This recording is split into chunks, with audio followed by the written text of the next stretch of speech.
ঢাকায় একটি মসজিদে আসরের নামাজ শেষ করার পরপরই ইমাম সাহেব ঘোষণা করলেন, জানাজার নামাজ আছে, সবাই একটু অপেক্ষা করুন। হাদিস শরীফে আবার জানাজা পড়তে উৎসাহিত করা হয়েছে। জানাজার নামাজ মানে নিজের জন্য একটা সেলফ রিমাইন্ডার। তাই হঠাৎ মনে হলো জানাজাটা পড়েই যাই। ইমাম সাহেব জানালেন, একজন ভদ্র মহিলা মারা গিয়েছেন। মহিলার স্বামী আপনাদের উদ্দেশ্যে কিছু কথা বলবেন। একজন 70 ঊর্ধ্ব বয়স্ক লোক, সাদা পাঞ্জাবি পরা, দাড়িগুলো ধবধবে সাদা। ভদ্রলোক শুরু করলেন, আসসালামু আলাইকুম। আপনারা হয়তো আমাকে চিনবেন না, আমি এই এলাকাতে নতুন এসেছি। আমার স্ত্রী আজ সকালে ফজরের নামাজের পর আল্লাহর কাছে চলে গেছেন। আমরা একসাথে গত 45 বছর ধরে সংসার করছি। সামান্য একটি ছোট সরকারি জব দিয়ে আমি সংসার জীবন শুরু করেছিলাম। সারা জীবন চেষ্টা করেছি সৎ থাকার। আল্লাহর কসম করে বলতে পারি, জীবনে কোনোদিন 1 টাকাও অসৎভাবে আয় করিনি। সৎ থাকার কারণে আয়ও ছিল খুবই কম। আমাদের 3 ছেলে এবং 2 মেয়ে ছিল। গ্রামের বাড়িতে বাবা মাকেও কিছু টাকা পাঠাতে হতো।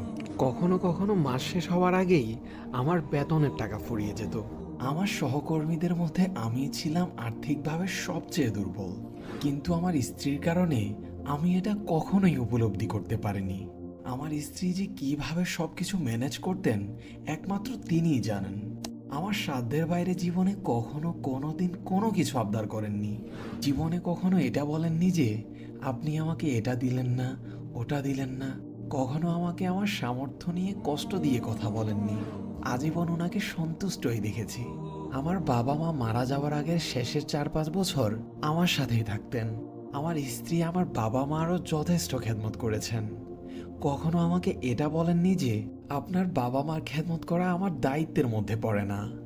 সত্যি বলতে পেনশনের টাকা পাওয়ার পর হজে নিয়ে যাওয়া ছাড়া আমি ওনাকে তেমন কিছুই দিতে পারিনি। তারপরও উনি কোনোদিন আমাকে কষ্ট দিয়ে কথা বলেননি। আমার স্ত্রী একজন নেককার মানুষ ছিলেন।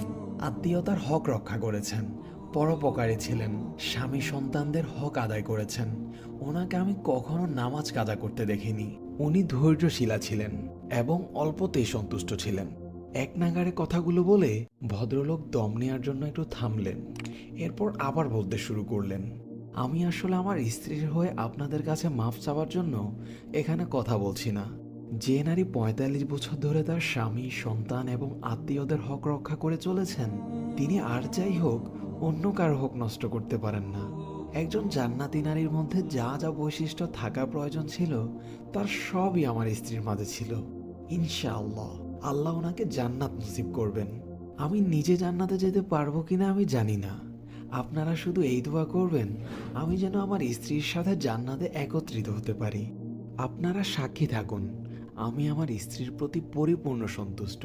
আল্লাহ যেন ওনাকে মাফ করে দেন। পুরো মসজিদ ভর্তি মুসল্লি একসাথে বলে উঠল, আমিন আমিন আমিন। সাধারণত জানাজার নামাজের আগে মাইয়াতের লোকজন সর্বোচ্চ 1 মিনিটের বক্তব্য দেন, কিন্তু এই ভদ্রলোক টানা 4 থেকে 5 মিনিট তার স্ত্রীর সম্পর্কে বললেন। বিশ্বাস করুন, কোনো মুসল্লি এতটুকু বিরক্তি প্রকাশ করলেন না। সবাই মন্ত্রমুগ্ধের মতো একজন জান্নাতি নারীর গল্প শুনলেন।